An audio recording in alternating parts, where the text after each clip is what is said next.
నాకేనా మేలు చేసినది, అందరికీ చేసినట్టు నాకు చేసినాడు అంతే, నాకేం ప్రత్యేకంగా ఏం చేయలే. అదే కదా మన మనసులో ఉండేది, అదే కదండి మనం చెడిపోతూ ఉండేది, గర్వపడ్డం. అందుకని గర్వపడ్డం అంటే ఏంటి?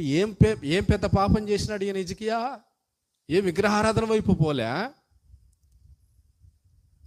హిజ్కియా ఈ ఉజ్జియా ప్రవర్తించినట్టు తనంది కానిది అని కూడా చేయలేదు. ఏం చేసినాడు? ఏం గర్వపడినాడంటే చేసిన మేలుకు తగినట్టుగా. ఇప్పుడు దేవుడు చేసిన మేలుకు తగినట్టుగా ప్రవర్తించడం అంటే ఏంటో ఒకసారి చెప్పండి. దేవుడు చేసిన మేలుకు తగినట్టుగా బ్రతకడం అంటే, ప్రవర్తించడం అంటే ఆయనను మర్చిపోకుండా, ఆయన నామాన్ని మర్చిపోకుండా, ఆయన సన్నిధిని మర్చిపోకుండా ప్రతిరోజు స్తుతించి ప్రార్థించటం, దేవునికి సాక్షిగా ఉండటం, ప్రభువును మహిమపరచటం కదా.